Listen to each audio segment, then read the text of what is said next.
Ensemble, vivons le bonheur d'Algérie. Ensemble, apprécions les couleurs d'Algérie. Le soleil, les merveilles du pays, un réveil de fraîcheur et de vie. Ensemble, vivons un moment de nostalgie.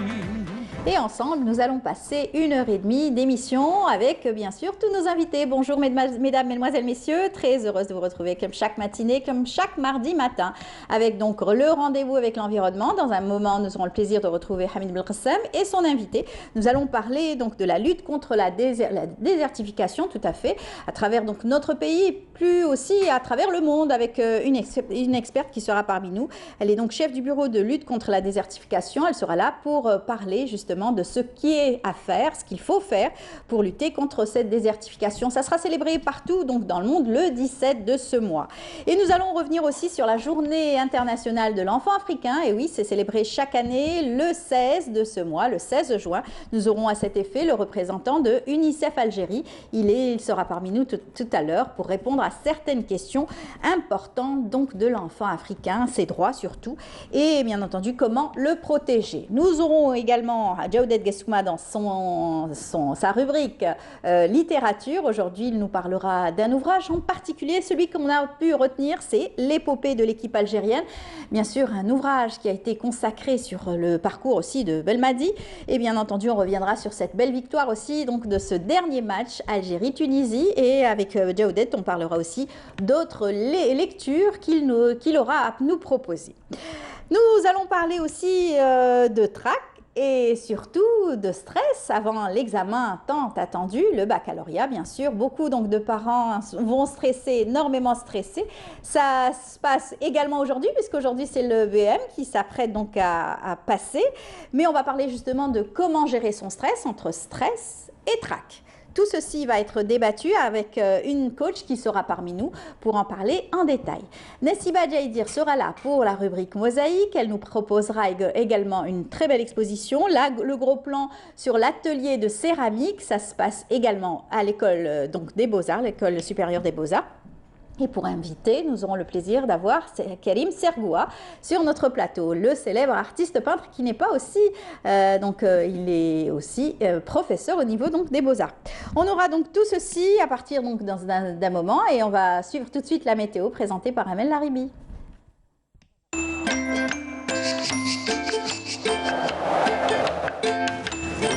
La météo vous est présentée par Mobilis. Mobilis, أينما كنتم. Je disais quoi? Amel qui me guette hein.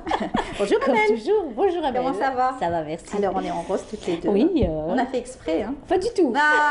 Pas du tout. On s'est pas concerté. Du tout. Alors, il va faire beau. Il a fait chaud. Oui, il va faire Alors, chaud. on a trouvé nos voitures toutes tachées hein, ouais, sur Alger. C'est des pluies. Des petites pluies du soir. Oui. Sablonneuses. Ouais, ouais. C'est la période, hein. Le mois de juin, c'est comme ça. Il y a des vents, des orages. Ouais. Donc, il va faire chaud quand même. Il va faire chaud quand ça même. Commence, ça avec un taux d'humidité assez important quand même. Très bien, on vous écoute. Merci Amel. Bonjour à tous et bon réveil. Eh bien, le temps sera plutôt humide aujourd'hui sur pratiquement l'ensemble des régions nord, sous un ciel peu nuageux, près des côtes ouest, avec quelques passages nuageux vers l'intérieur et des soulèvements de sable vers les hauts plateaux de l'ouest. Sur le centre et l'est, eh bien, on aura un temps pré-orageux, près des côtes centre et est. Quelques pluies prévues sur l'intérieur et le plateau du centre. La moitié sud, eh bien, le ciel restera partiellement voilé. Vers le nord Sahara, les oasis, l'extrême sud. Et partout ailleurs, le soleil sera bel et bien présent. Sur le sud-ouest, la Saoura, le Sahara central, le Hégard Tassili et le Sahara oriental.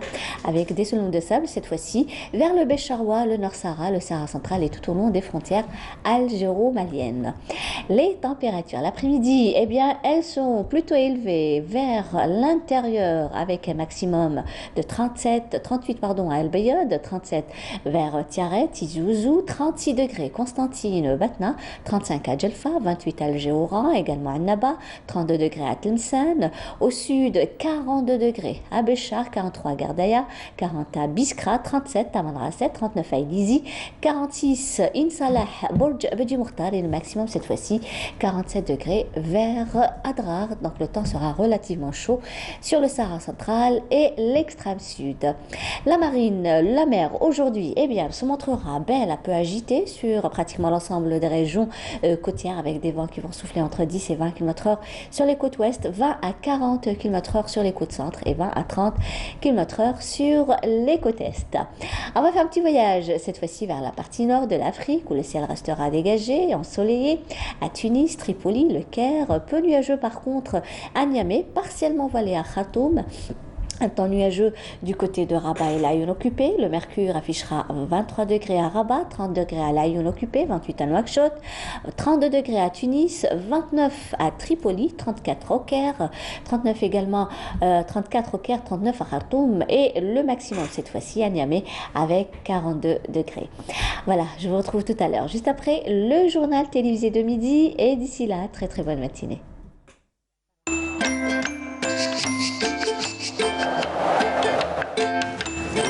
La météo vous est présentée par Mobilis. Mobilis, أينما كنتم. Voilà, merci beaucoup Amel. À tout à l'heure, midi. À tout à l'heure, midi. Et 19h pour d'autres bulletins météo. Inch'Allah. Bonne journée. Vous allez suivre avec nous le programme. Oui, tout à l'heure. Programme très riche aujourd'hui avec surtout ces journées mondiales. Nous allons y revenir dans un tout petit moment, la journée mondiale donc, de l'enfant africain. Avec, on va commencer par une belle chanson. On va vous laisser repartir avec cette belle innocence. Donc les enfants du monde. Et bien sûr, on retrouve bien sûr nos enfants africains dans un moment. De retour sur le plateau. Oui, on a commencé justement en coulisses déjà notre débat avec notre invité, le représentant de UNICEF Algérie. Il s'agit de monsieur Isselmou Boukhari. Bonjour et bienvenue parmi nous. Merci, on est très heureux de vous recevoir à chaque fois. Merci beaucoup. Alors c'est une lourde tâche que vous avez justement, celle donc de vous occuper des enfants du monde et en particulier les enfants africains. Aujourd'hui nous célébrons la journée mondiale de l'enfant africain, une date assez importante puisque ça a été aussi des enfants africains de Soweto qui ont été touchés et c'est pourquoi UNICEF a voulu marquer, l'Union, donc le monde entier a voulu marquer justement cette date. Tout à fait, tout à fait. Merci beaucoup d'abord de m'accueillir avec vous à cette occasion. Comme vous l'avez rappelé, la journée africaine de l'enfant a été décidée par l'Union africaine en 1991 pour justement rappeler les massacres des enfants de Soweto qui ont lieu en 1976 pendant l'apartheid. L'apartheid, donc c'est une opportunité en Afrique du Sud. Donc c'était à Soweto qui est un bidonville de Pretoria et donc où des centaines d'enfants ont été tués au cours des manifestations pacifiques. Voilà. Et donc, c'est une opportunité pour l'Union africaine a voulu le célébrer pour justement toujours montrer en avance le droit des enfants, le droit à la protection, le droit à la vie, le droit tout simplement à bénéficier, s'épanouir, à bénéficier de l'enfance. Voilà. Ouais. Et en sachant que tous les enfants ont tous les mêmes droits. Il n'y a pas d'enfants privilégiés par rapport à ça. Et donc, c'est important que ceux qui sont les plus dans des conditions les plus difficiles bénéficient aussi des mêmes droits que les autres. Exactement. Et c'est cette tâche difficile que nous devons tous mener ensemble pour que tous les enfants du monde entier bénéficient des mêmes droits. Et c'est ça le fondement même de la Convention internationale des droits de l'enfant. Voilà, c'est très important. Et vous avez ce souci justement de travailler. Vous travaillez donc, vous êtes à pied d'œuvre dans 180 pays pratiquement et territoires. Vous essayez justement de voir et de sensibiliser autour donc de l'épanouissement de l'enfant et revoir tous leurs droits, leur éducation, droit à l'éducation, droit à la santé surtout, à l'eau potable. C'est très important, surtout dans certaines régions africaines lointaines donc, où l'eau est très, très rare. Vous travaillez sur plusieurs sujets en même temps. Absolument, absolument. L'UNICEF est présente dans plus de 180 pays et son mandat est un mandat, comme vous avez dit, difficile, mais aussi c'est un mandat très motivant parce qu'il s'agit de la vie des enfants qui sont le futur du monde. Exactement. Donc, et effectivement, les conditions des enfants ne sont pas les mêmes dans tous les pays du monde et donc c'est pourquoi une journée comme celle-ci est importante parce que c'est une opportunité de faire le plaidoyer pour justement faire ressortir les problèmes qui sont rencontrés dans tous les pays et essayer de faire avancer le mandat des enfants. Et à ce moment, j'ai une pensée particulière pour les enfants qui sont dans les pays où il y a des conflits, les enfants de Syrie, les enfants de Palestine, les enfants d'Afghanistan, qui malheureusement, compte tenu des conditions de guerre et de conflit, souffrent le plus. Et c'est une opportunité ici vraiment d'avoir une pensée pour eux et pour lesquels d'ailleurs l'UNICEF fait beaucoup d'efforts, non seulement pour leur assurer une éducation et une santé, mais aussi pour leur épanouissement. Parce que n'oublions pas, que ce ne sont pas seulement les droits matériels qui sont importants. Bien sûr, ils sont importants et chacun de nous a un rôle à jouer. L'État a un rôle à jouer, la société a un rôle à jouer, les parents ont aussi un rôle à jouer et chacun de nous est responsable en quelque sorte des droits des enfants. Voilà. Il doit faire l'effort de se dire est-ce que j'ai fait le meilleur pour l'intérêt de l'enfant? Est-ce que j'ai pu faire ce que j'ai fait? Bien sûr, en fonction des conditions dans lesquelles nous nous trouvons. Et donc nous sommes là pour ça, pour rappeler chaque fois qu'il y a une journée comme celle-là, la journée de l'enfant africain. En novembre, il y aura la journée internationale de l'enfant, le 1er juin. Nous avons célébré il n'y a pas très longtemps justement la journée mondiale de l'enfance. Et donc ça a été une opportunité de faire le point sur la situation des enfants dans le monde et en Algérie et partout. Voilà. Et donc, on parle beaucoup de santé en ce moment avec ce que nous avons vécu, la pandémie, ça a impacté directement l'enfant, surtout la psychologie de l'enfant. Quand on sait que certains parents ont perdu leur emploi, ça a été donc une conséquence directe sur justement la santé psychologique de l'enfant. On s'en inquiète et les enfants sont les premiers à en pâtir, on va dire, surtout dans certains pays africains où l'enfant va devoir travailler. Pour pouvoir aider les parents. Tout à fait. Je pense que là, on est en train de tirer les leçons de cette pandémie pour la Covid dans tous les pays du monde.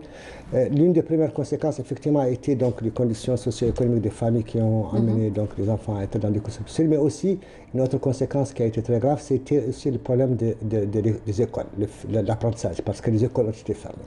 Et il fallait voir. Et là, vraiment, il y a eu beaucoup d'initiatives très intéressantes pour permettre aux enfants de continuer à aller à l'école, soit par les enseignements à distance, soit par les cours alternés. Chaque pays a adapté. Et on a maintenant, avec un an de recul, on peut dire que malgré tout, malgré les conditions, malgré le confinement, malgré tout ça, la plupart des enfants ont pu bénéficier. Mais malheureusement, il y a encore des milliers d'enfants parce que ce ne sont pas tous les enfants qui ont accès à Internet. Par exemple, pour l'école à distance. Ce ne sont pas tous les enfants qui ont accès même à des cours alternés, parce que quand les parents eux-mêmes ont perdu leur emploi, donc parfois certains enfants sont obligés de travailler eux-mêmes et donc d'abandonner l'école. Et donc c'est tout ça qu'il faut faire. C'est pourquoi il faut toujours, dans les conditions les plus difficiles, si on se concentre sur l'intérêt de l'enfant, sur les droits de l'enfant, on réussit à résoudre les autres problèmes adjacents, tels que les problèmes socio-économiques ou les problèmes culturels. Et donc mettre les enfants au cœur des préoccupations est une très bonne stratégie de développement. Tout à fait. Vous avez parlé de plaidoyer tout à l'heure. C'est très important, c'est ce que vous faites à travers le monde. Tous vos représentants à travers le monde sont là pour justement rappeler les droits des enfants et essayer donc de faire un état des lieux dans chaque pays, dans chaque région pour pouvoir aider et surtout trouver des solutions. On va voir ensemble un reportage qui résume un petit peu cette journée donc du 16 juin, la journée mondiale de l'enfant africain. Un reportage signé Sophia Chouban.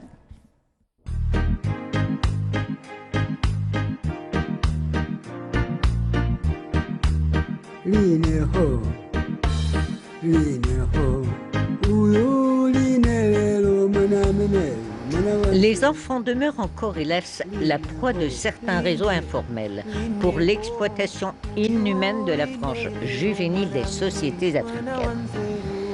Ces images chocs interpellent la conscience collective sur les mauvais traitements infligés aux enfants. Pour rappel, le 16 juin 1991, l'Organisation de l'Unité africaine, OUA, pour réveiller les mémoires, a organisé une grande marche au souvenir du massacre de centaines d'enfants. De ce fait, et jusqu'à l'heure actuelle, la plupart des pays africains ont décidé d'une législation interdisant le travail aux enfants, et ce, conformément aux dispositions du Bureau international du travail, BIT. Aujourd'hui, la véritable action est celle de mener des campagnes de sensibilisation contre le travail, effectuées notamment par les enfants dans le secteur informel. Ces derniers doivent, selon les chartes internationales ratifiées par l'ensemble des États, jouir de tous les droits en matière d'éducation, suivis de formation pour l'épanouissement et la protection de leur personne. Ce gage de sécurité permet en effet aux générations actuelles et à venir de s'émanciper pour dire stop à l'exploitation inhumaine des enfants dans le monde. Mais La réalité est amère. Les insuffisances du milieu familial font que les hasards de la vie peuvent peser sur certains enfants. La meilleure conclusion, c'est une politique globale qui est nécessaire. Voilà, une politique globale nécessaire, c'est vrai. Il y a beaucoup donc de points qu'on pourrait donc soulever avec vous. D'ailleurs, on profite de votre présence. C'est vrai qu'on parle beaucoup donc du droit à la santé. On en a parlé. Et vous êtes donc le premier. L'UNICEF est pratiquement les premiers fournisseurs de vaccins à travers le monde pour les enfants. Vous luttez justement pour essayer de vacciner un maximum d'enfants à travers le monde. Tout à fait. C'était l'un des premiers combats de l'UNICEF dans les années 80-90. C'était d'assurer une couverture vaccinale à plus de 90% des enfants du monde. C'est ça, éradiquer certaines pathologies. Voilà. Et c'est un objectif qui a été atteint à la fin du siècle passé. Oui. Et c'est pour éliminer justement toutes les pathologies qui ont des conséquences négatives, telles que la poliomyélite par exemple. C'est ça, qui a régressé, tant mieux. Pratiquement est en train de disparaître. Voilà, avec l'Organisation mondiale de la santé. C'est la deuxième maladie peut-être dans le monde qui va être éradiquée après la variole. Donc ça c'est important. Aussi, donc l'UNICEF est en charge non seulement des vaccins, mais aussi d'assurer la chaîne de froid, d'assurer la promotion de la vaccination, de faire la sensibilisation sur l'importance de la vaccination et donc aussi globalement le bien-être des enfants au niveau sanitaire et bien sûr le domaine de l'éducation, mais aussi le volet le plus important qui est celui de la protection de l'enfant, qui sont les lois. On va en parler justement. Voilà. On continue à parler de nutrition, là aussi c'est très important, assurer donc la nutrition et la bonne alimentation dans le monde. En particulier, vous avez une journée, vous avez une semaine carrément, vous avez dédié à l'allaitement maternel. Il y a une semaine qui est prévue au mois d'août, en principe sur l'allaitement maternel, donc pour la promotion de l'allaitement maternel.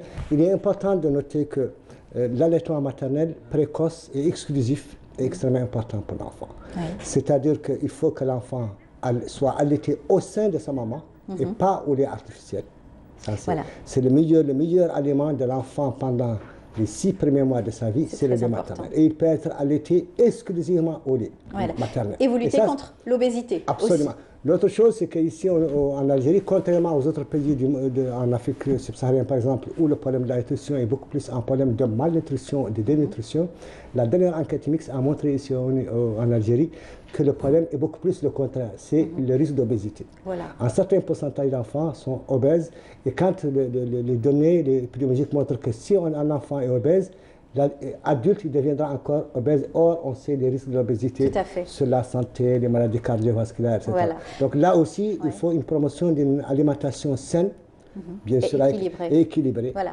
Un autre point qui est très important, le dernier, celui qu'on va aborder, c'est celui qui fâche le plus, c'est donc les enfants battus, les enfants maltraités. Malheureusement, il en existe beaucoup. Il y a plusieurs donc, organisations qui travaillent en corrélation avec vous pour essayer de lutter et surtout avec la DGSN. Tout à fait, tout à fait. Je pense que c'est une problématique qui est aussi ressortie lors de la dernière enquête mixte, les violences à l'égard des enfants. Et malheureusement, pendant la période de Covid avec le confinement, aussi le nombre de violences a augmenté au niveau domestique. Voilà. Donc ça aussi, c'est un phénomène qui n'est pas spécifique à l'Algérie, mais dans le monde entier.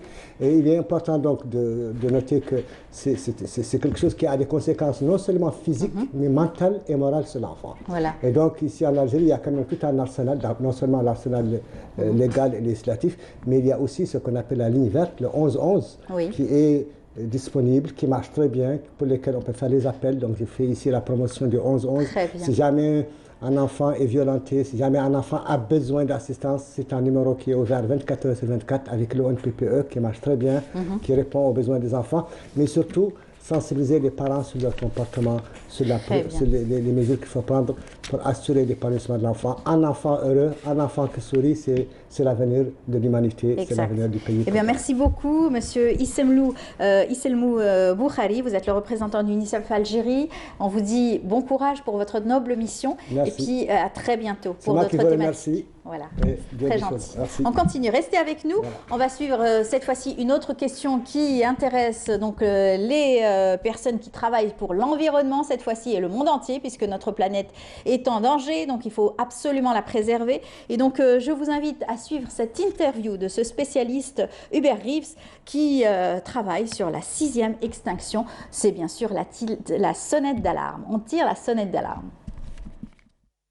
L'histoire récente, c'est que aujourd'hui nous sommes menacés par ce qu'on appelle la 6e extinction. Qu'est-ce que c'est la 6e extinction?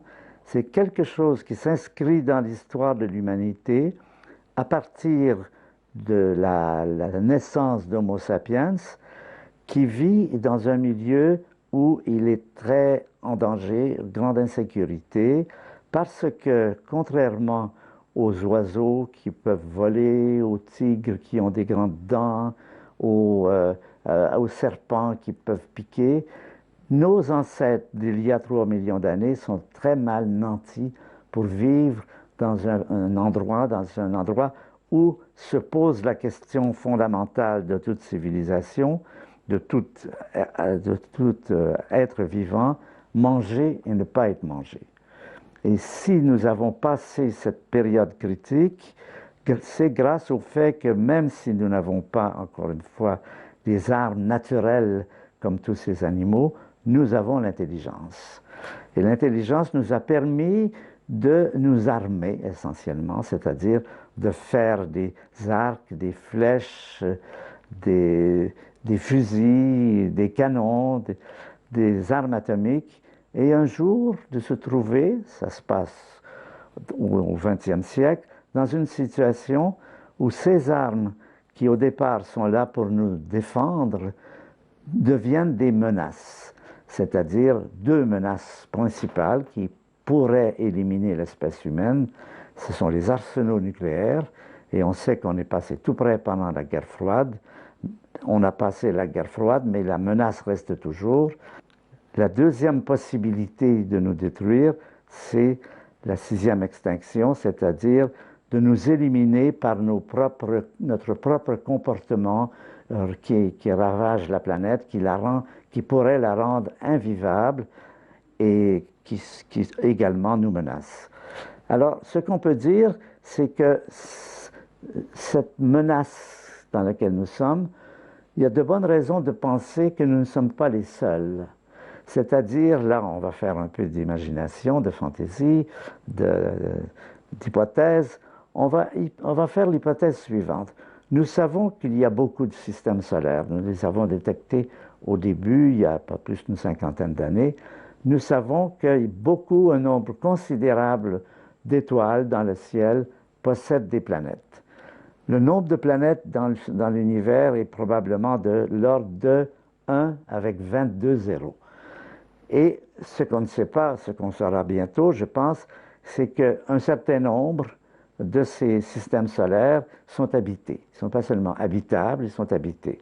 Ils sont habités et ils ont des êtres vivants qui sont plus ou moins semblables à nous, c'est-à-dire qui vivent les mêmes étapes que nous, qui sont d'abord obligés de se protéger, qui inventent les armes qu'il faut pour se protéger, qui sont capables de faire au début des flèches ou autres, n'a pas d'importance, mais le même schéma, et qu'à un moment donné, ils découvrent la technologie, qu'ils découvrent les armes nucléaires, ce qui est tout à fait... En tout cas, une très belle intervention de Hubert Reeves, justement, qui est un chercheur, astrophysicien, qui est passionné justement par l'environnement et surtout, il se bat quotidiennement pour essayer de faire connaître un petit peu les dangers subis notre planète et il communique énormément. C'est un scientifique, chercheur qu'on a pu découvrir à travers cette intervention. En tout cas, lui, il tire la sonnette d'alarme à chaque fois qu'il en a l'occasion. Eh bien, c'est pas Hamid Belkacem qui va me contredire, ni non plus le contredire. Bonjour Hamid. Bonjour Amel, bonjour à tous. Comment ça va? Bien, mais il faut tirer des sonnettes, plusieurs sonnettes d'alarme, oui. Toujours. Notamment celle d'aujourd'hui. Oui, alors lui, il parle des fonds marins, la désertification des fonds marins, mais pas que, hein, sur Terre aussi, on parle de désertification. Vous savez, c'est la première menace. Alors, peut-être que notre invité va nous l'expliquer, probablement tout à l'heure. Pour toi, est-ce que de toutes les menaces qui guettent la planète, la première menace est celle liée à la désertification? C'est la première menace. Elle a été identifiée, clarifiée de toutes les conventions nées du fameux sommet de la Terre, Rio 1992. Seule une résolution, celle concernant la lutte contre la désertification, n'a pas été prise en considération, tout simplement parce que ça touche principalement l'Afrique, ça ne touche pas les pays du Nord, quoique avec les bouleversements climatiques, vous savez, la désertification, il va falloir la définir ou la redéfinir justement. Exactement. Alors, on n'est pas seul aujourd'hui pour parler donc de lutte contre la désertification. Nous avons une spécialiste parmi nous, Ratiba Arbadi. Bonjour. Bienvenue. Bonjour, merci pour l'invitation. Marhaba bik, vous êtes donc chef du bureau de lutte contre la désertification. On a déjà eu l'occasion de vous recevoir pour parler de ce plan que vous avez mené depuis déjà bien longtemps, que l'Algérie mène donc depuis très longtemps. On était pratiquement les précurseurs dans ce domaine-là. Dès les années 70. Tout à fait. Mais peut-être qu'il faudra aussi redéfinir pour les téléspectateurs la désertification. On a souvent une mauvaise interprétation des choses. Ce n'est pas le désert qui avance, mais plutôt le désert qui s'installe. Oui, avec la nouvelle définition. Justement, si on voit tous les programmes que l'Algérie a menés depuis juste après l'indépendance, dans le cadre de la lutte contre la désertification, c'était orienté justement par rapport à la définition de la désertification. Dans le temps, c'était l'avancée du désert. Avant la désertification, c'est-à-dire c'est le désert qui avance. Donc il fallait mettre une barrière, par exemple comme le grand projet du barrage vert. Donc l'Algérie, elle était pionnière dans la thématique de la lutte contre la désertification avec les grands chantiers de boisement juste après l'indépendance en 68. Déjà, on a 70, on a planté 99 000 hectares. C'était des chantiers de volontariat. C'est énorme pour l'époque. Et c'était surtout des volontariats, c'était intégrer la population pour participer justement.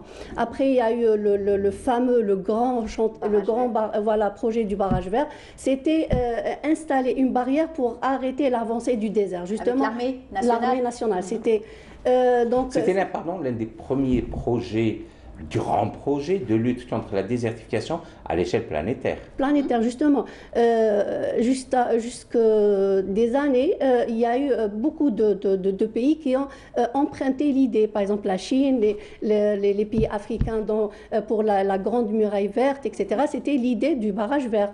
Et quand on dit que c'était en 70, avant même que les autres pays ne connaissent la désertification et comment lutter, nous, on a installé ce grand projet. Quelques années à peine après l'indépendance, faut-il le souligner. Hein, c'est quand même important. Oui. On a pris conscience très tôt. Il n'y avait pas les moyens, il n'y avait pas aussi les moyens il n'y avait pas des études préalables, il n'y avait pas, donc celui qui a pensé à installer cette barrière, c'est énorme comme idée, comme projet. Est arrivé par la suite, tout dernièrement, encore une fois, une autre opération, belle opération, celle de la ceinture verte. Ça continue. Oui, ça continue. Donc, c'est la relance du barrage vert, mais avec une nouvelle vision. Donc, on a pris des leçons à travers tous les programmes et les projets qu'on a faits. On a pris des leçons. Maintenant, c'est la nouvelle vision. Premièrement, c'est la coopération entre les différents secteurs. Et deuxièmement, c'est des programmes intégrés. Il faut intégrer la population. Comment l'intégrer, justement? Comment intégrer? Le premier protecteur, ce sont les riverains. C'est ça, le nouveau modèle du nouveau barrage vert? La superficie, le barrage vert, c'est l'écosystème, c'est un écosystème sylvo-agro-pastoral. Donc, ce qu'on fait, c'est des projets, c'est une mosaïque. Chaque endroit, il faut respecter les spécificités, les besoins de la population. Il ne faut pas planter juste pour planter. On ne peut pas restaurer, on ne peut pas protéger, on ne peut pas réhabiliter un écosystème sans prendre en considération les besoins de la population locale. Alors, ce qu'il faut expliquer, agro-pastoral, ça veut dire donc la forêt. Il y a la forêt, il y a les parcours. Le pâturage, donc les animaux, donc qui vont venir brouter, etc. Et les différentes strates, donc des herbes et des forêts, voilà, etc. C'est l'agriculture, etc. Voilà. Quand deux agronomes se rencontrent, voilà ce que il faut expliquer. Pour nous, c'est évident, donc on parle comme ça. Le territoire, justement, la steppe, là où le barrage vert, c'est le territoire du barrage vert. C'est vrai que c'est une zone très menacée surtout qu'elle fait face au Grand Sahara. Donc elle est très vulnérable au changement climatique, sécheresse, etc. Mais en parallèle, c'est une zone qui a de grandes potentialités. Il faut juste savoir donner le coup de pouce pour avoir un grand développement dans la zone. Alors justement, dans cette grande steppe, il y a des dizaines de milliers d'Algériens qui vivent. Comment concilier les deux aspects? Peut-être par endroit des mises en défense, mais il faut aussi intégrer la population, avoir dans ce futur projet de grand barrage vert des activités économiques. Ils doivent vivre, pouvoir tirer des ressources du barrage vert. Comment? Justement, il faut inviter tout le monde, tous les secteurs. Chaque secteur agit seul. Donc, on met le paquet, mais le résultat n'est pas vraiment... Il n'y avait pas de coordination intersectorielle. Il n'y a pas de coordination. Maintenant, on pense à créer des emplois verts, des mini-projets, on va planter utile, ça veut dire s'il faut restaurer la terre avec des plantations fruitières, pourquoi pas, pour que la population peut tirer profit. Voilà, c'est même au niveau des forêts dans ces zones-là, on peut mettre par exemple l'apiculture, etc. Celui qui va tirer profit de la forêt, il va la protéger. Vous avez fait justement beaucoup de portes ouvertes au niveau donc de la Direction générale des forêts, avec des porteurs de projets qui étaient donc venus proposer des projets très intéressants, très innovants aussi, comme par exemple travailler sur les huiles essentielles de certaines plantes, justement, produire et planter en même temps et que ça soit bénéfique pour les deux. Voilà, celui qui profite d'un espace, il va en prendre, il va le conserver et le protéger. Il y a beaucoup de produits non ligneux de la forêt, les plantes médicinales, les plantes aromatiques. On donne des exemples? On peut donner quelques exemples? Oui, il y a par exemple le lentisque. Le lentisque, il y a beaucoup d'huiles. Les figues de Barbarie, par exemple. Le carobier, le pistachier, il y a des fruits, etc. Avec beaucoup de dérivés qui peuvent produire et de l'emploi et de la richesse. C'est ça, oui. C'est énorme comme potentialité dans ces zones-là. Mais ça veut dire que la locomotive, ce sera en vie de la forêt, pour la forêt, tout en protégeant de la forêt. Si on arrive à tirer des sous de cette forêt, on va la protéger, on ne va pas scier au sens propre et au figuré. La France sur laquelle on est assis, d'où on tire profit. Et justement, il n'y a pas uniquement la forêt. Maintenant, on ne va pas planter que des arbres fruitiers. On peut, par exemple, si c'est une zone où il y a le pâturage, on peut planter des plantes fourragères, des plantes herbacées, des plants fruitiers. Donc, il n'y a pas que la forêt dans cette zone-là. Il n'y a que 19% forestiers. Dans la zone les autres, c'est des parcours, c'est des steppes, c'est l'alpha. Alors, on est à l'avant-veille de la journée internationale de lutte contre... C'est le 17. C'est le 17, c'est jeudi prochain, c'est dans 48 heures. Il y a aussi de la pédagogie à faire, peut-être dans des programmes de fixation dunaire, notamment du côté de Boussaada, dans la wilaya de Msila, peut-être? Bon, la journée est célébrée à travers les 48 wilayas. Donc, toutes les conservations des forêts préparent un programme de la journée, des fois s'étale sur toute une semaine. C'est une journée de sensibilisation. Donc, il y a beaucoup d'activités de sensibilisation dans ce sens, avec les enfants, les écoles, des portes ouvertes sur ces produits, sur ce qu'on peut faire avec, dans ces zones-là. Voilà, j'aime bien la Direction générale des forêts, c'est dans le développement durable. Elle cible les écoles, les adultes, nous autres, on est un petit peu tordus, mais le meilleur investissement, on ne le rappellera jamais assez, le meilleur investissement que l'on puisse faire, c'est en direction de ceux qui arrivent. Exactement. Et puis, prévenir, c'est très important parce que l'été arrive, donc on va devoir aussi sensibiliser autour donc, des feux de forêt, essayer de débroussailler avec vos équipes aussi, travailler sur cela avec les équipes aussi des APC, donc bien entendu, travailler pour éviter donc, le départ des feux et aussi le surpâturage quand il s'agit donc de parler de surpâturage. Essayez de sensibiliser autour de ça. Voilà, ça c'est pour rappeler un petit peu vos différentes missions. C'est très important. Merci beaucoup d'avoir été parmi nous. Merci à vous, merci. Je rappelle Ratiba Abadi, vous êtes donc chef de bureau de lutte contre la désertification. On en parle parce que donc le 17 c'est la journée mondiale. On va beaucoup aussi rendre hommage à toutes ces personnes qui travaillent pour justement cette désertification et tous ces jeunes qui travaillent justement pour trouver des idées. Jamais rappeler que la désertification c'est la première menace planétaire qu'en Algérie. Sur les 1541 communes, 965 APC communes sont directement exposés à la désertification. J'adore les chiffres, Hamid, quand vous les citez. C'est toujours important de citer les chiffres. On vous dit la semaine prochaine, Inch'Allah. Deuxième jour de l'été. Deuxième jour de l'été, parce que lundi prochain, ça sera le 21. Le jour le plus long. Le jour le plus long. Donc préparez-vous à cette journée donc, du jour du plus long. Profitez-en un maximum. Donc merci, bonne journée à vous également. Merci. On va justement vous proposer tout de suite un reportage, gros plan sur une bibliothèque, et surtout retour sur les pas des grands écrivains algériens au niveau de la bibliothèque Hammani. Donc c'était l'ex-bibliothèque Edmond Charlot de l'éditeur Edmond Charlot. Retour sur cette belle histoire à travers donc le reportage de Lamia Belbouda. En disait Charlot, tout court. Tu as vu Charlot? Je vais chez Charlot. Cela ressemblait à un mot de passe, car on ne pénétrait pas dans la petite intelligentsia d'Alger sans Charlot. Il possédait toutes les clés. Jules Roy.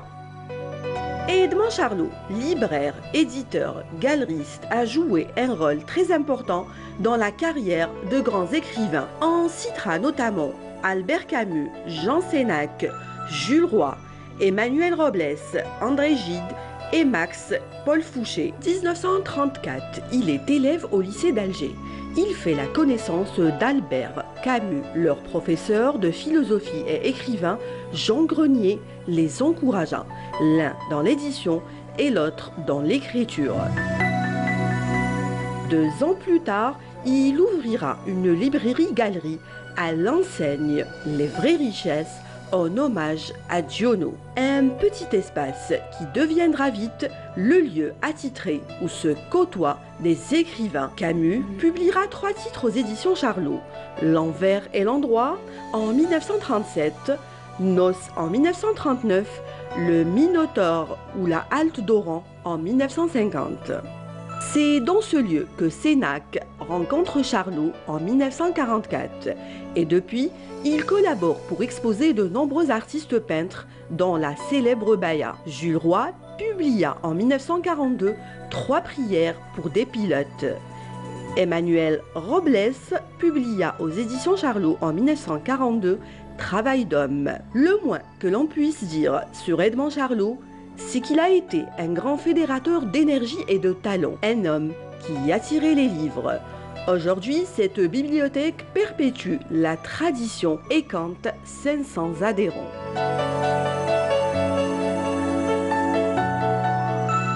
Ce sera paradoxal ce que je vais vous dire, mais elle représente bien mieux qu'une bibliothèque bien garnie de nouveaux ouvrages. Parce qu'ici, nous avons donc cette chance de pouvoir bénéficier de la lecture des livres qui sont offerts en don par d'anciens lecteurs, des livres qu'on ne retrouve malheureusement pas dans les librairies. Un homme qui lit en vaut 2. Vous en pensez quoi? Pour moi, il en vaut 100. Pour moi, il en vaut 100. Un lieu à visiter absolument.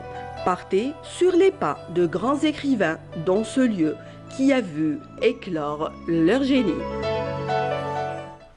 De retour sur le plateau, vous avez pu voir donc cette belle librairie, et surtout retour sur cette librairie qui a eu donc beaucoup de souvenirs et beaucoup donc d'intellectuels sont passés par cette librairie et même toute petite comme elle était, elle recevait même les artistes peintres et elle faisait même office d'une galerie d'art et beaucoup donc de passionnés sont passés par cette librairie qui existe toujours. C'est donc au niveau de la rue Charras. Allez-y, faites un tour et c'est Jawdet Souma qui va peut-être nous en dire un petit mot, hein, peut-être. Bonjour Jawdet. Bonjour. Comment ça va? Ça va. Vous connaissez cette petite librairie? Qui ne la connaît pas. Ouais. Vous avez jamais exposé? Non, mais j'ai quelques livres là-bas. Quelques livres là-bas. Et vous êtes d'accord avec moi, comme elle est toute petite et pourtant? Oui, c'est pour les initiés, quand vous y rentrez, il y a aussi un deuxième... un étage, un tout petit truc. Voilà, vous pouvez glaner quelques centimètres. Petites perles.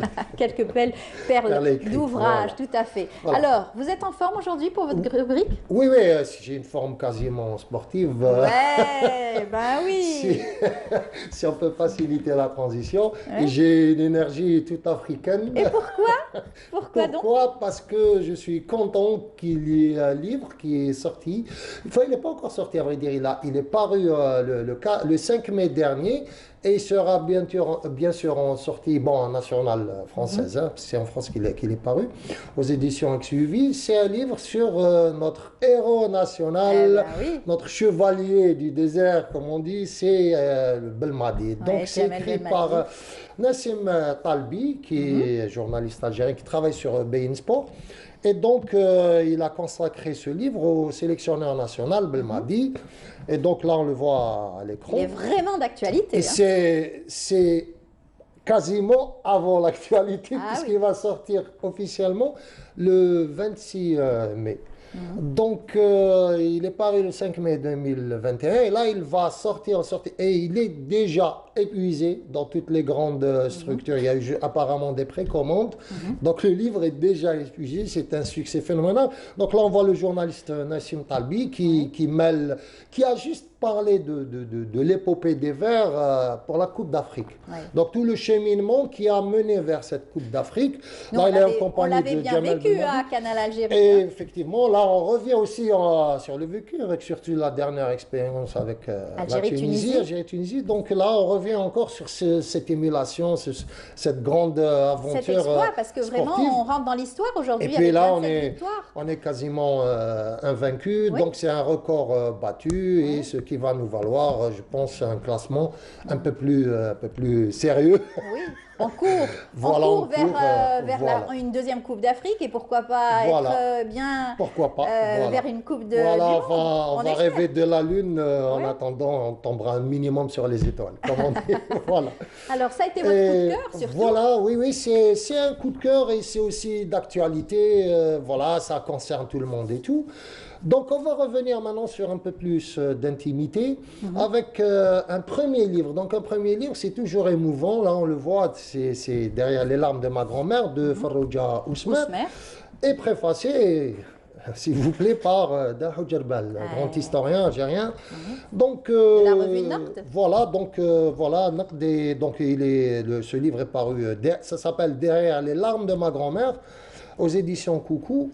C'est un petit ouvrage, mais d'une densité extraordinaire. Donc il y a à peu près 130 pages, 125, 130 pages. Et c'est un ouvrage émouvant à plus d'un titre. Moi, je connais un peu, tant soit peu, cette Farrouja Ousmer, qui a été née en Kabylie. Elle a enseigné pendant 25 ans à l'Institut international de management. Elle est enseignante, consultante. Et ça a été membre d'organisation de racontars, des fameux racontars. C'est ce festival qui va par Mont et par Vaux présenter le livre, la culture de proximité, toutes ces choses-là. Et donc, on l'a toujours vu infatigable, sérieux, strict. Les conférences vont commencer. Elle a toujours un peu ses réflexes.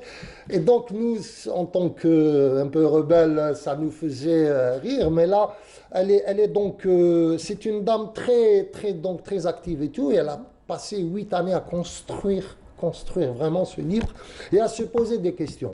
Ensuite, donc, la réalité rejoint la fiction. Bon, c'est une autofiction, mais c'est basé vraiment sur une autobiographie très claire.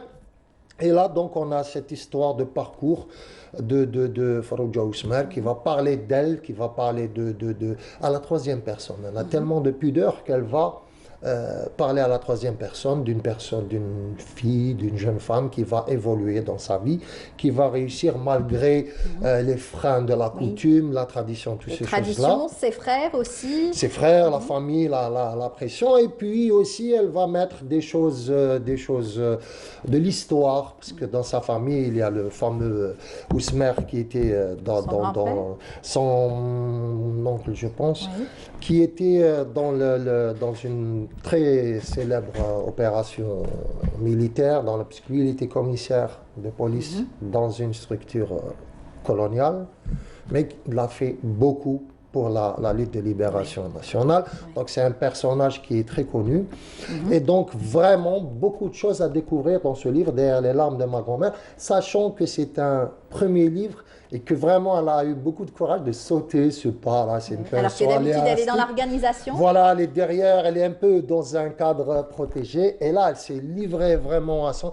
Et elle a fait des signatures, un nombre phénoménal de signatures pour sa première. Et ça, c'était vraiment voir les larmes de bonheur de cette dame dans son étreinte, quand elle étreint, si vous voulez, le stylo face à son public, c'est vraiment une belle récompense.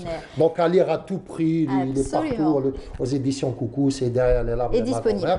Le deuxième ouvrage, oui, alors, celui de Notre-Dame. Bizarre, parce que là, il y a un rapport avec la grand-mère qui est fondateur dans Les larmes de ma grand-mère de Farouja Ousmane. Et là, on revient sur Warda Akif, qui est une autrice née en Kabylie. Ensuite, elle a vécu à Cuba. Elle travaille dans le bâtiment. A priori, rien à voir avec la littérature. Donc là, on a l'héritière des souvenirs. Et là, donc, c'est aux éditions Imal. Et là, à partir du moment de l'acte fondateur, c'est juste le rapport au tatouage. Donc là, elle va retracer l'histoire de sa famille. Voilà, donc il y a pourquoi ce tatouage. Il y a un dialogue entre l'autrice, c'est aussi très autobiographique. L'autrice en dialogue avec sa grand-mère. Mais le dialogue, ça devient un dialogue sur des générations, à travers la tradition, l'école, le rapport aux parents, toutes ces choses-là. Et Warda Akif, donc, nous tisse un récit, c'est un roman. Elle va nous le tisser comme un récit familial, comme une saga familiale, comme ça. Et c'est très intéressant. Et on découvre la symbolique de chaque tatouage. Symbolique, oui, la symbolique, mais aussi les raisons pour lesquelles, pas seulement la symbolique, mais aussi les raisons, qu'est-ce qui a poussé, comment, tout. Mais le tatouage n'est qu'un fil conducteur dans tout ce récit qui devient un récit de saga familiale, et non plus un simple récit ethnographique comme ça. Oui. Et donc là, on a beaucoup de choses. Ça aurait pu être ethnographique. Ça aurait pu, mais voilà. Donc il y a aussi le Tiroir des Merveilles, le Tiroir des Merveilles, qui est un recueil de poésie édité à compte d'auteur. Donc Warda Akif est une autrice très très prolifique. Elle a fait quasiment 20 contes chez Hab. Elle est auteure très prolifique. Là, Mon père, ce héros, édité aux éditions Al-Amal en 2014. Les pyromanes des héritiers 2016 aux éditions Risha Assam. 20 contes, collection berbère chez Shihab, plein de soixantaine de poèmes édités ici et là. Et donc la femme, la foule, l'amour, les frictions, la guerre, tout ça. En tout cas, honneur donc, à la femme à travers ces deux ouvrages. Aussi, ce qui est très courageux, enfin très, je veux dire, oui, courageux, on peut le dire, parce que la pudeur n'empêche pas la révélation de ses sentiments, de cette intimité de la famille, des rapports que les femmes subissent quand même dans la tradition. En tout cas, l'Enromage, c'est des femmes qui ont tout fait pour justement promouvoir la lecture, promouvoir la littérature algérienne. Traduire son intimité, c'est très un exercice difficile.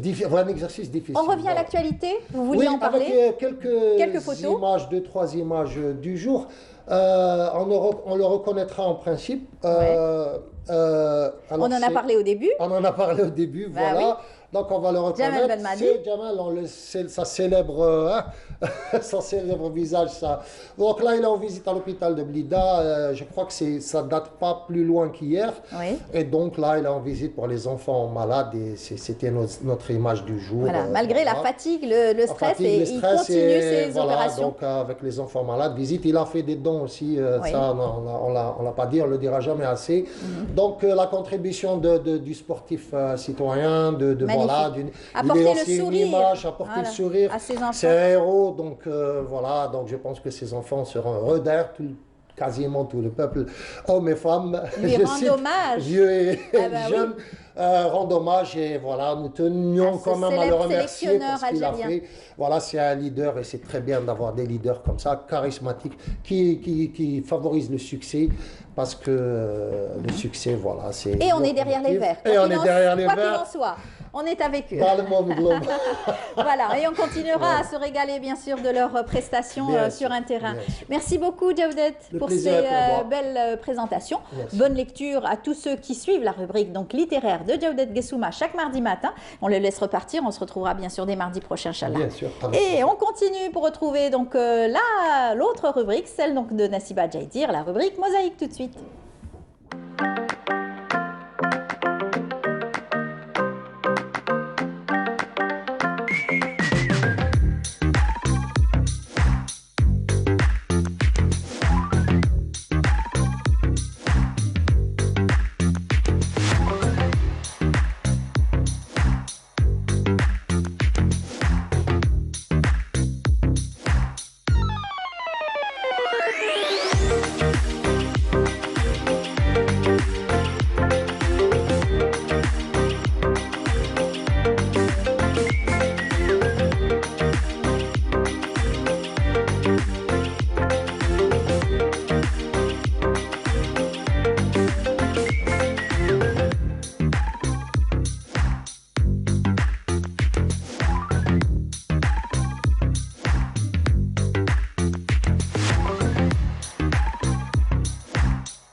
De retour sur le plateau du Bonjour d'Algérie, comme je vous l'ai annoncé, Nassiba est parmi nous dans sa rubrique Mosaïque. Bonjour Nassiba. Bonjour Emel, bonjour à vous tous, ravie de vous retrouver tous les mardis.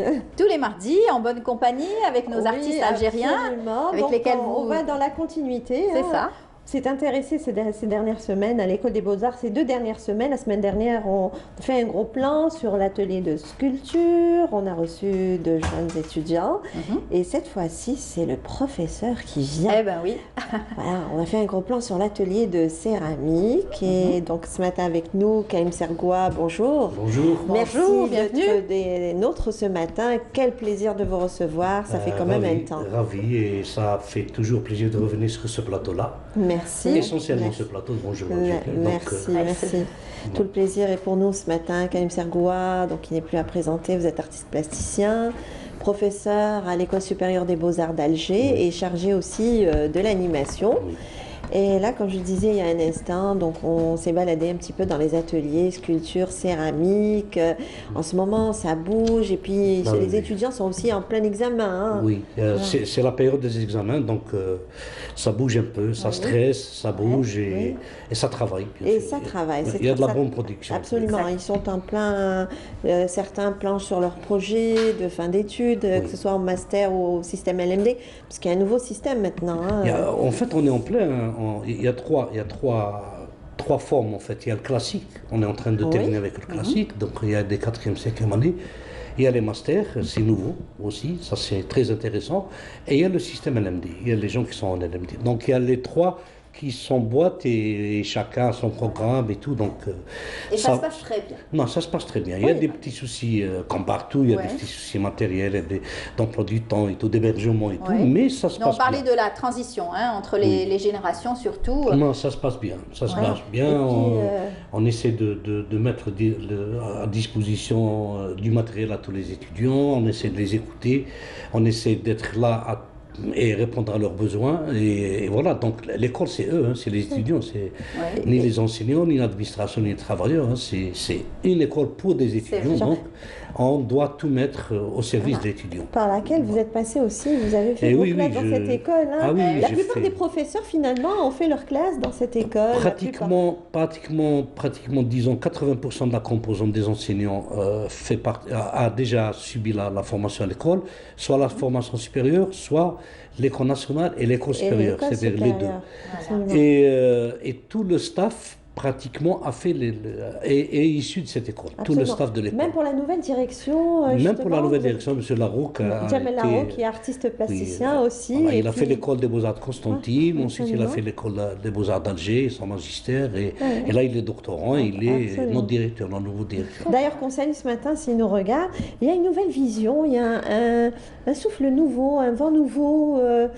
Écoutez, on s'est réunis, il a donné carte blanche avec des limites, bien sûr, oui, des limites rouges, carte blanche à tous les départements, à tous les chefs de département, à tous les directeurs de services et tout, et en leur demandant d'ouvrir l'école, premièrement, d'aller vers l'avant, d'essayer, même question de programme, d'essayer d'alléger un peu, mais aussi de moderniser, de trouver des systèmes comme ça, pédagogiques, qui puissent aider l'étudiant à comprendre encore plus, d'essayer de favoriser les démunis, les favoriser, je veux dire, dans le sens où les écouter, les aider et tout, matériellement, mais aussi par notre présence et tout. Le seul souci qui est posé actuellement, qui nous bloque un peu, c'est l'hébergement. L'hébergement, chaque année, on a des problèmes avec les différents ministères pour avoir notre quota d'hébergement. Donc, c'est ça le seul souci effectif pour l'instant. Sinon, tout le reste, ça se passe bien, ça commence à changer. On discute beaucoup de communication, énormément de communication.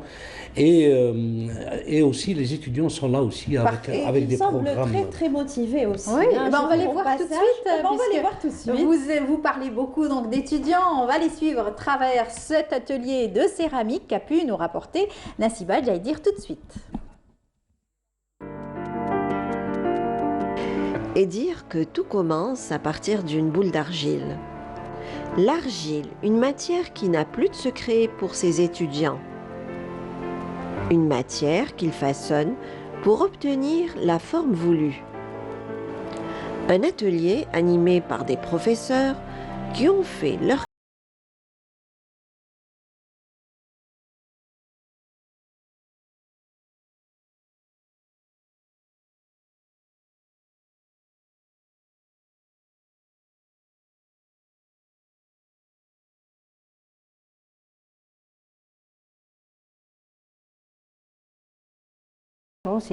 J'étais première céramiciste sortie de cette école supérieure. Depuis 2014, je suis prof ici de première année. Donc l'atelier prend en charge tout ce qui est création. Donc initiation, on leur apprend les préliminaires de la céramique, comment on apprend la céramique, comment on la fait. Et à partir de la deuxième année, on commence à faire des sujets libres et de la création jusqu'à la cinquième année. في الفكرة تاعي خيرت شكل الكتاب القديم يعني شكل الكتاب القديم يبان فيه يبان فيه شويه يعني كما نقولوا التعتيق او الشيء القديم يعني باش يدل على الحضارات القديمه وتاثير يعني ما زال العلم هذا يكزيستي حتى اليوم يعني كان للعلم دور اساسي في نهضه الامم طبعا بدايه من العصور القديمة حتى هذا الوقت ما زال كاين يعني أمور مبنية على العلم يعني حتى هذا الوقت. Ici, on est passé à la phase décoration. Chacun de ces étudiants travaille sur un thème. Ils sont en Master 1. C'est leur 4e année aux Beaux-Arts. Ils ont choisi comme spécialité la céramique. Bien encadrés par leurs professeurs, ils y mettent toute leur énergie et leur passion. Et chacun y va dans sa sensibilité et laisse parler son imaginaire. Le sujet de ce semestre, qui est en 4 séances, c'est le mouvement et le dynamisme. La réalisation de ce travail, ça va être sur 1,5 mètre de carreaux de faïence. Ils ont le choix de travailler sur 20-20, 15-15 ou 10-10 ou mélanger les trois dimensions. Bon, dès le début, on demande de faire des recherches, chacun sur son thème choisi. Ils commencent à travailler, faire des croquis sur du papier, plusieurs croquis pour arriver à un dessin définitif. On a fait des croquis sur des feuilles A4 et après on a commencé à dessiner sur les carreaux et voilà, directement on a appliqué les couleurs. D'une étape de travail à une autre pour arriver au résultat escompté. Un travail sur lequel on se concentre et l'on se laisse guider par son inspiration. Dans ce chant thématique, à chacun son rythme. Après cuisson, les carreaux de céramique sont à nouveau assemblés. On procède au rectificatif avec précision et minutie. Passion et patience sont les maîtres mots dans cette discipline.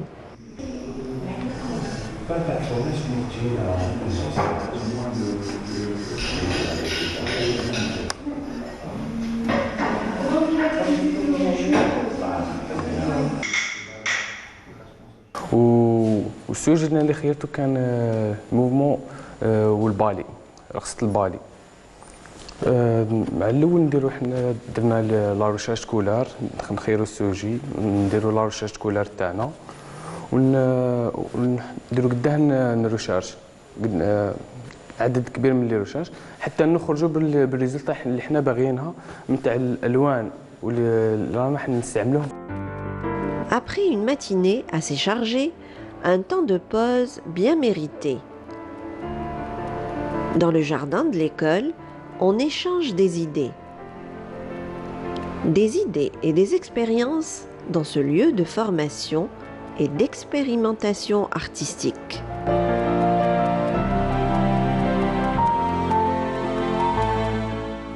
Un bel échange avec les professeurs. C'est les étudiants qui sont vraiment en concertation tout le temps. Oui.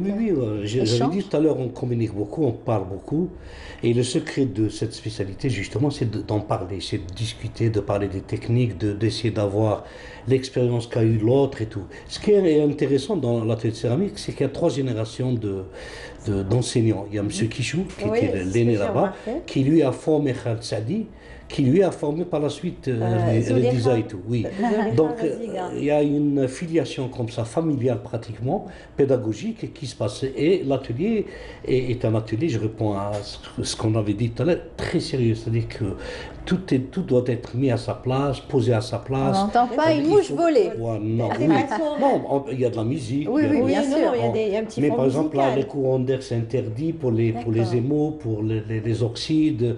Il faut se laver les mains constamment parce qu'il y a des produits toxiques. Donc, voilà. Donc, poussière, il faut faire attention. Et justement, la plupart des étudiants sont passés aussi par vos classes, par vos ateliers. Oui, la plupart, ce sont vos étudiants. Hein. Tous ont été mes étudiants dans les domaine, cours. puisque vous enseignez Karim Segwa, peinture, langage plastique, études documentaires, dessin, peinture, image aussi. Donc on essaie de leur donner tous ces techniques là en première année, deuxième année. Après eux, dans les ateliers pratiques, là ils développent ce qu'ils ont appris chez nous dans les cours. Quoi. Donc, voilà. Et plus est, c'est qu'on sait que vous êtes très très proche aussi des étudiants. Vous avez eu à organiser vraiment énormément de résidences artistiques qu'on a eu à couvrir justement. On est très proches. Et puis il y a beaucoup d'événements aussi. Vous êtes très très proches. Là, le dernier grand événement qu'on a fait, c'est l'Iftar, c'est le l'Iswa Ashiri. Non, la veille de l'Aïd, je pense, 2 jours avant l'Aïd, on organisait un immense Iftar à l'école où on était plus de 180 personnes, enseignants, travailleurs et étudiants. Et c'est les étudiants qui se sont occupés de ça. Nous, on les a aidés matériellement et on les a un peu aidés aussi financièrement et tout. C'était une participation de tout le monde et ça s'est très bien passé. On est très famille, on n'est pas du tout enfermé sur nous-mêmes. Hein. Il y a eu plein d'invités. Mais on est en famille, c'est une petite famille d'artistes. D'ailleurs, la preuve, Nassiba, vous lui avez fait une belle surprise ce matin en montrant l'étudiant que vous aviez invité. Palestinien. Absolument, que vous avez parénné aussi lors d'une exposition à Iflo Design. Je l'ai parrainé aussi pour d'autres événements. C'est quelqu'un de très sérieux, qui travaille très bien, qui avance très bien. Et qui a du potentiel. Il a du potentiel incroyable. Les Palestiniens sont très forts. Vous avez déjà un autre contact de Palestiniens? Il y a eu un contact hier soir à minuit. Une amie de Annaba qui me dit il y a un artiste palestinien installé à Alger qui a besoin d'aide, qui a besoin d'être écouté. Donc on s'est tout de suite parlé sur Messenger et donc c'est un diplômé de l'école des Beaux-Arts de Damas en Syrie qui est là. qui m'a montré tout de suite ce qu'il fait des choses superbes, et il m'a demandé d'être un petit rendez-vous. Il me connaît, et lui il ne me connaît pas. Qui ne connaît pas Karim Non, Sergoua. ça m'a fait plaisir, il m'a parlé d'anciennes connaissances. Mohamed Salah, qui est un très bon élément aussi, qui a quitté l'école d'Alger, il a pu repartir en Palestine. Il a quitté en 2000, l'école, il a eu diplômé en 2000. Je ne peux pas oublier cette date parce que c'est le décès d'Anissa, il lui a rendu hommage. Donc c'est quelqu'un qui était aussi militant avec nous dans la Fondation Asla et tout. Enfin, qui est adhérent à la Fondation. Absolument. Et puis vous organisez aussi des workshops tout au long de l'année. Oui, très intéressant. Vous invitez des artistes. Chargé par la direction, mais aussi par quelques départements d'organiser des workshops, des ateliers, pas que ça, d'inviter des artistes professionnels pour c'est pas des conférences, mais c'est juste des tables rondes avec les étudiants, c'est à nombre réduit, pour discuter justement du parcours professionnel et pour dire attention, parce que beaucoup de gens disent ouais, le diplôme n'est pas reconnu, on ne travaille pas, et donc on leur ramène des gens qui ont été diplômés et même des autodictes et qui ont réussi, il n'y a pas de secret. Et puis ça leur permet de rencontrer aussi des artistes de renom. On a reçu Amar Meziadi, Nariman, on a reçu Nedjay, on a reçu Sbarine, je leur ai fait un truc sur Sbarine aussi. Ah oui, bien sûr, je ne peux pas ne pas le faire. Et qu'en est-il des projets de Karim Sergoua? Oui, de grands projets. Enfin, j'espère. Il y en a un sur lequel je ne peux pas trop en parler, mais je peux donner le titre. C'est Zouj Bzouj. En fait, c'est un teaser. On ne donne pas d'informations. Oui, ça s'appelle Zouj Bzouj. Ça va se faire l'été Hada. Par contre, l'autre grand projet, c'est le bois à bois. Voilà, quelque chose comme ça, oui. Et où je vais travailler, où je vais travailler à la ville Abdeltif, qu'avec du bois récupéré. Uniquement avec ça. Magnifique. Et à cette expo, pour la première fois, je vais avoir quatre assistants qui sont tous plasticiens. Et bien sûr, ils vont venir m'aider, mais aussi auxquels je vais donner un espace où ils vont montrer, ils vont exposer ce qu'ils font. Donc vous allez travailler sur le bois. Vous reviendrez l'été prochain, donc Inch'Allah, bientôt. Nous, on sera en plein air et j'espère que vous serez parmi nous pour en parler en détail. Merci beaucoup, Karim Sergoua. Merci à vous. Bon courage à vous et bon courage à vos étudiants. Merci Nassiba. Merci Amel. Merci d'être venu sur notre plateau ce matin, Karim Sergoua. Très bien. Et puis on dit bon courage à tous ceux qui s'apprêtent à passer des examens. On va parler du stress dans un tout petit moment. Mais avant, je vous invite à suivre ce reportage signé Mariam Damis qui travaille sur le stress des étudiants qui sont en classe d'examen. Aujourd'hui, c'est le BEM. On souhaite bon courage. Et puis, bien sûr, la semaine prochaine, ça sera le baccalauréat. Regardez, on se retrouve juste après. À l'approche des examens de fin d'année, plusieurs élèves se retrouvent en situation de stress intense. Un stress qui peut s'avérer handicapant le jour J. Dans ce collège en plein cœur de la capitale, ce sentiment commence à se faire sentir. Je suis stressée وقاعدة باسكو البيام وكاع ونحس روحي مانيش واجدة دي فوا وكاع وكم كاين بزاف لي ماتيغ تاع حفاظة وقاعدة تما الخوف نخاف تتخلط لي ليكزامان قرب كل ما يقرب كل ما كتزيدي تستريسي اكثر ستريسي اون بليس بزاف ديال لوسون تما ما تقدريش شغل بزاف في الضغط هذا ما كان راني خايفة هكذا شغل لا شارج بزاف دروس منا هكذا على بها. Vais-je réussir? Serai-je à la hauteur? Ai-je suffisamment révisé? Ce sont autant de questions que l'élève se pose avant l'examen, des questions qui peuvent être source d'angoisse et de perturbation. Une préparation au préalable est nécessaire afin de gérer au mieux ces situations le jour J. Le fait qu'il sache où le jour J, automatiquement il va être préparé.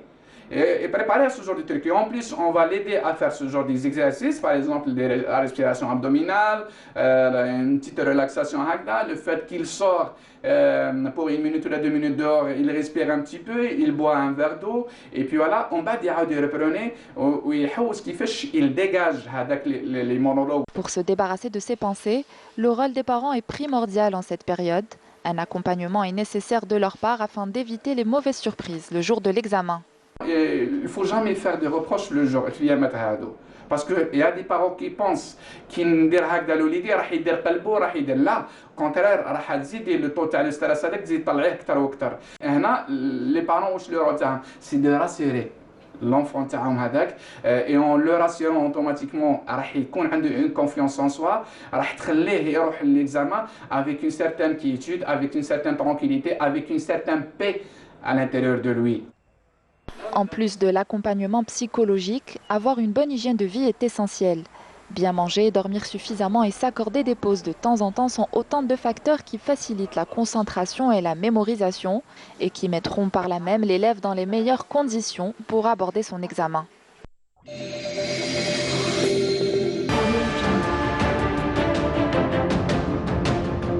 Enfin, une peinture algérienne aux normes internationales. Tous vos besoins en peinture intérieure, peinture métal, préparation de support ou peinture extérieure, choisissez Coral Peinture. Coral Peinture, c'est les mains à faire.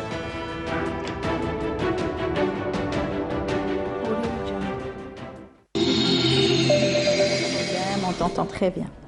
De retour sur le plateau, nous avons le plaisir donc de parler des examens. Surtout, on va souhaiter encore bonne chance à tous ceux qui passent leurs examens et en particulier les parents qui stressent énormément. On va en parler tout de suite du stress avec Karima Abou Khalfa. Bonjour. Bonjour, merci de l'invitation et merci de m'accueillir aussi pour les téléspectateurs qui sont à la maison aussi. Vous êtes coach. Oui. Et vous êtes là pour nous parler de comment gérer son stress et comment gérer son trac. Tout à fait. Et quelle est la différence entre les deux. Exactement. Alors, on va en parler dans un moment. On accueille aussi Lydia Ladjouzi. Bonjour Lydia. Bonjour, bonjour. Bienvenue. Merci de me permettre d'être là et de parler prochain événement. Tout à fait. Alors, prochain événement dans un moment. On va parler donc d'exposition pour un week-end complet durant 3 jours où il va y avoir plein de belles choses. On va en parler dans un moment. Est-ce que vous avez le souvenir de votre examen du baccalauréat? Baccalauréat, examen 6e. C'était le stress? Énormément. Ouais. Énormément. Les parents derrière? Les parents derrière, justement, en tant que fille de prof de français, beaucoup de stress, oui. Pression inutile finalement, mais on s'imagine que c'est insurmontable. Ouais. Et tout va bien pourtant. Tout va bien. L'examen passé, ça y est, on est heureux, on a bien travaillé ou pas, mais en tout cas, on doit gérer. Exactement. Alors, c'est ce que justement vous proposez aux parents d'abord. Tout à fait. Bon, c'est aussi faire la distinction entre le trac et le stress. Le trac est aujourd'hui, je vais aborder ce phénomène pour essayer de le comprendre et mieux le gérer dans sa totalité. Le trac est vraiment un phénomène normal quand on fait face à des enjeux importants dans la vie, comme des examens, parler en public, comme je le fais aujourd'hui, et puis aussi un entretien d'embauche, etc. Donc, ça génère une émotion de peur. Donc, nous avons un schéma émotionnel normal de peur. Ce schéma émotionnel de peur vient justement de la perception qu'on fait de l'événement. Cette perception est souvent erronée malheureusement et elle est alimentée par un système de pensée qui est souvent négatif. Ce système de pensée négatif, on est plutôt orienté vers le alors si négatif que alors si positif. Voilà. Il faut rappeler que vous êtes coach en développement personnel. Tout à fait. Vous avez fait vous-même une formation, vous êtes passé par là et vous avez aujourd'hui cette mission de pouvoir aider les autres et surtout les jeunes, les enfants et tous ceux qui en ont besoin. Exactement. Tous ceux qui ont à gérer ce phénomène-là et à le maîtriser parce que c'est aussi des ressources qu'on a en interne et qu'on doit tout simplement les pratiquer et les utiliser et mettre la main dessus tout simplement. Est-ce que c'est facile pour expliquer aux enfants de gérer son stress ? Pour les enfants, c'est un peu plus compliqué, je dirais. Pour les grandes personnes ou les adolescents, c'est plus simple parce que l'explication est plus accessible. Mais après, il faudra choisir des méthodes ludiques pour accéder aux enfants, tout simplement. Il faut dire aussi que les enjeux sont aussi liés à la peur d'être jugé par les autres et aussi par un manque d'estime de soi. Quand on parle d'estime de soi, on parle des 4 piliers de l'estime de soi, puisqu'on est en train de parler de concepts. Donc, c'est la confiance en soi, c'est l'image de soi, c'est l'amour de soi et c'est l'acceptation de soi. Quand on parle de confiance de soi, c'est vraiment l'expérience qui fait renforcer cette partie confiance de soi. Donc, il faut pousser les enfants à sortir de la zone de confort, à traverser normalement cette zone de peur et puis à faire l'expérience et l'enregistrer dans le... Quelquefois, c'est inné. On a des enfants très expressifs directement, ils n'ont pas peur, ils vont vers les autres plus facilement et d'autres sont plus introvertis. Je dirais que c'est beaucoup plus tout ce qui est pratique. C'est vraiment de l'expérience qu'on acquiert, c'est pas une qualité intrinsèque. Je dirais que c'est une compétence, je parle de la confiance en soi. C'est vraiment pratiquer et c'est le temps et la pratique qui sont vraiment les clés de réussite. Quand on gère un stress, il faut dire que la naissance de l'émotion de peur est au niveau du cerveau limbique. Et automatiquement, quand on prend le contrôle, c'est le cerveau, la partie corticale qui prend le contrôle. Et c'est tout à fait normal pour nous. C'est la partie qui prend les décisions, qui compare par rapport à nos souvenirs, etc. C'est un peu. Et c'est ce qui nous permet, justement, de reprendre le contrôle de la situation. Mais grâce aussi à certaines pratiques et certains outils. Voilà. D'accord. Et c'est pour ça que quand on dit, il y a des personnes qui ont le stress très développé, par exemple le stress de la blouse blanche. Les personnes ont peur d'aller chez le médecin, ils stressent. D'autres personnes ont peur donc de la feuille blanche, le stress donc de voir la feuille d'examen et ne pas pouvoir répondre.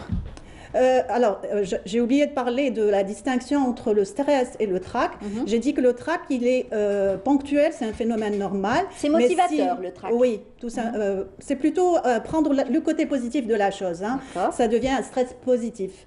Il est ponctuel, mais quand il devient chronique, on passe à une situation d'anxiété et de stress. Donc, il faut faire la distinction entre le trac qui est ponctuel, qu'on peut gérer, et on peut s'exercer pour justement le maintenir dans ce stade de trac, et ne pas passer à une situation je dirais d'anxiété ou de stress. Mais je reviens sur dire que la pratique et le temps, c'est ce qui fait les clés de réussite de la reprise sous contrôle de la situation. D'accord. Alors, quelques conseils pour les enfants qui vont plancher sur leur feuille d'examen. Qu'est-ce qu'il faut faire? Alors, je dirais certaines pratiques et dans la répétition. La pratique d'ordre mental, il y a de la préparation mentale, il y a de la préparation physique, il y a de la préparation technique. Si je parle de la préparation mentale, c'est justement, puisqu'on parle de pensées négatives qu'on alimente, c'est elle qui alimente justement cette émotion de peur. Ces pensées négatives, il faudrait justement les recadrer et prendre le contrôle de ces pensées-là. Et c'est possible, au lieu de dire alors si négatif, on va être sur l'option alors si positif et évacuer tous les scénarios catastrophes. Et puis aussi aller se remémorer les moments de réussite et les moments où on avait stressé ou eu le trac tout simplement et ça s'est très bien passé. C'est ce que j'appelle des moments de ressources. C'est là où il faut revisualiser ces moments-là, les vivre à 100% et associer l'émotion positive par rapport à ça. C'est-à-dire que l'enfant qui est donc en train de plancher sur sa feuille d'examen, dès qu'il va voir un sujet qu'il ne maîtrise pas très bien, comment vous allez expliquer qu'il va pouvoir aller chercher cette confiance et du jour le plus heureux peut-être? C'est justement cette pratique dans le temps, c'est s'exercer en continu qui fait qu'on rappelle ces émotions positives facilement. Ça fait un ancrage et je dis encore une fois, j'insiste qu'il faut faire de la pratique. Sur la partie, j'avais parlé de préparation mentale, il y a la préparation physique, il faudrait qu'on soit détendu, il faudrait qu'on soit pas fatigué, il faudrait favoriser le sommeil réparateur, voilà. Et même si on sent que maintenant j'ai les muscles décontractés, je suis en mouvement pour les détendre, d'accord? Même en situation d'examen. Il y a aussi bien respirer, parce que la respiration souvent fait défaut, on ne sait pas respirer. Ça serait intéressant d'utiliser le mode de respiration, la cohérence cardiaque, qui est le 365, donc 3 fois par jour, 6 respirations pendant 5 minutes. Et pendant la respiration par la minute, il faut faire 5 inspirations et 5 expirations plutôt.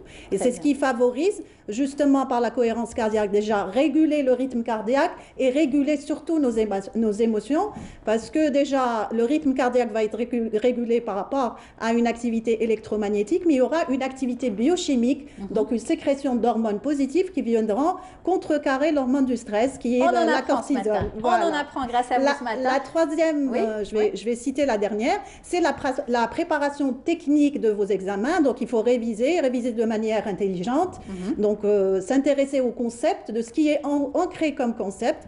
Et puis ça serait intéressant d'aller visiter les lieux des examens pour se familiariser. Voilà, merci. Très bien. Restez avec nous, vous allez rester avec nous, vous allez donner quelques derniers conseils dans un moment.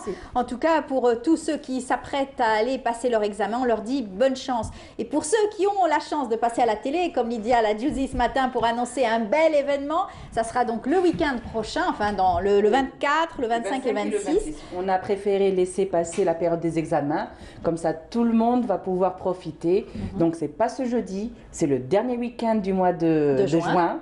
Donc jeudi, vendredi, samedi, de 13h à 20h, 21h, au niveau de l'Opéra d'Alger. Très bien. Donc c'est un événement qui est organisé entre le Centre d'art Liesmine de M. Lies Rifati et l'Opéra d'Alger. Donc c'est un week-end culturel qui va regrouper de l'artisanat, du culinaire, du prêt-à-porter, de la musique, des prestations sur place. Ce sera très riche. Il va y avoir de la vente dédicace. En fait, ce sera un événement unique. Jamais autant de secteurs culturels seront réunis sous un même toit. Et quel toit? C'est quand même l'Opéra d'Alger, c'est un lieu magnifique, c'est immense. Donc, pas moins de 100 artisans, créateurs venus de différentes wilayas de notre pays, de Tamanrasset, Wahran, qui vont être en force, pas moins de 17 créateurs qui seront là sur Alger, Tizi Ouzou, la broderie, les sœurs Louni avec leur broderie moderne qui viennent de Tougourt. Il va y avoir Tizi Ouzou avec de beaux bijoux berbères revisités, modernes. En fait, les créateurs qui seront là, ils vont présenter de l'artisanat d'art. Pas juste de l'artisanat classique. C'est avec de jolies finitions modernes, de la touche algérienne revisitée. Le design sera donc présent. Il va y avoir, par exemple, dans le design, il va y avoir les luminaires de l'écharpe. Donc, c'est des luminaires revisités en bois, du bois algérien. Il va y avoir les créations du Sirocco du Nord avec les hembel, les tabourets, les luminaires, les chaises, les petits salons. En fait, si vous ratez cet événement, vous avez raté votre été. Parce que ça sera très très riche. Ça sera très très riche et surtout revenir à ces belles expositions, renouer avec cette tradition, mettre à l'honneur les artisans algériens. Il va y avoir le concert de Samir Toumi. Oui. Donc vous allez avoir toutes ces informations-là, que ce soit sur ma page L'éclat de verre ou bien sur la page Le Centre d'Art Yasmine ou sur la page de l'Opéra d'Alger pour connaître le prix des tickets. En fait, tous ces petits détails, tout est mentionné. Parfait. Mais moi, la seule chose que j'aimerais vraiment dire à tout le monde, n'hésitez pas à venir. Ce sera l'occasion de découvrir le véritable patrimoine de notre pays. N'oubliez pas de ramener vos enfants. Ils vont découvrir de l'artisanat d'art, de la qualité. Ça va peut-être donner envie à la nouvelle génération de se lancer dans un domaine. Le design, la couture, trouver sa vocation, pourquoi pas. Très très riche. Il va y avoir des écrivains. Ils seront sur place. Il y a 5 maisons d'édition. Ils vont faire leur vente dédicace. C'est assez nouveau comme concept cette fois-ci. D'habitude, c'est juste les artisans. Cette fois-ci, la musique, les performances aussi sur place. Exactement. Et surtout le savoir-faire sur place. Des artisans, ils vont faire, par exemple, ceux qui font le bien-être, ils vont montrer sur place leurs produits. Les gens pourront découvrir. Il va y avoir pour les gourmands de la confiserie. Voilà. Franchement, à ne pas rater. Un rendez-vous à ne pas rater, on le rappellera bien sûr, à partir du 24, 25 et 26 au niveau de l'Opéra d'Alger, conjointement organisé par bien sûr Yasmine. Le Centre d'Art Yasmine. Voilà, le Centre d'Art Yasmine et l'Opéra d'Alger qui font un bel effort de moderniser leur concept, de faire rentrer tous les arts, pas juste le chant et la musique, tous les arts dans leur espace. Voilà, bravo Lydia. L'examen est bien passé pour Lydia? Oui, très bien. Voilà. Bien présenté, maîtrisé voilà. en si peu de temps. C'est vrai que c'est très important quand on vous dit vous avez tant de temps pour réussir votre présentation, il faut pouvoir le faire. Oui, tout à fait. Alors, maintenant, un dernier conseil. Ce qu'on peut dire à nos enfants qui vont passer leurs examens, bon courage, je dirais, évacuer toutes les pensées négatives, travailler, pratiquer sur les outils que je viens d'énumérer, voilà. Et puis, varier les situations, oser sortir de votre zone de confort, c'est comme ça que vous allez franchir beaucoup de caps. Ce n'est qu'un examen. Ouais. Préparez-vous, vous avez toutes les ressources nécessaires. Lâchez prise, laissez le résultat au bon Dieu ou faire. Inch'Allah. Voilà. Et aux parents, qu'est-ce qu'on dit? Aux parents, aimez-les doublement. Hein? Oui, aimez-les de manière inconditionnelle. Ne liez pas votre amour à une réussite d'examen. C'est important, voilà. C'est vrai. Donc, c'est comme ça. Et levez la pression sur vos enfants, laissez-les faire. De loin, essayez de les conseiller. Et ça ne reste. Échecs. Oui, tout à fait. C'est bien aussi tout à l'accepter. Tout à fait. Pour la suite. C'est pour ça que j'ai dit tout à l'heure, l'estime de soi, il y a l'acceptation. Il faut dire que même s'il y a échec demain, c'est une opportunité d'apprentissage. Prenez la chose comme ça. Voilà, tout simplement. En tout cas, bravo à vous pour tous ces conseils. Merci. Si vous me permettez, j'invite tout le monde à consulter ma page Coach Karima Bouchalfa. Il y a beaucoup de conseils sur le développement personnel. J'ai réalisé plusieurs ateliers, notamment sur cette période d'examen sur les techniques d'apprentissage. Vous allez retrouver de la matière. Donc, coach Karima Boukhalifa. Voilà, merci bravo. beaucoup. Et il faut surtout, on vous rend hommage puisque vous faites ça bénévolement, gratuitement. Pour le moment, je le fais bénévolement et c'est pour l'occasion des examens. On sait qu'on a affaire à des étudiants, à des collégiens et voilà. Et voilà, bravo en tout cas. Merci beaucoup d'avoir été parmi nous. Et puis à très bientôt. On vous fera appel pour nous coacher aussi, pourquoi pas. Eh bien, merci beaucoup Lydia. À très vite. À très vite. Rendez-vous pris à partir donc du 24, 25 et 26. On en reparlera bien entendu. Voilà, on est arrivé à la fin de l'émission. J'espère que vous avez apprécié ce moment passé en notre compagnie. Merci à toute l'équipe de nous avoir accompagnés, la Régie 7 bien sûr. Et puis on se retrouvera dès demain à partir donc de 8h30 avec bien sûr la station régionale de Constantine et notre ami Ismaël Belkhaïdia. Jeudi, ça sera donc Iman Mahrougras à partir donc d'Oran. Et puis nous, on se retrouvera dès vendredi matin avec Noul Houda Bouzegao à partir de 9h du matin. Au revoir et bonne journée.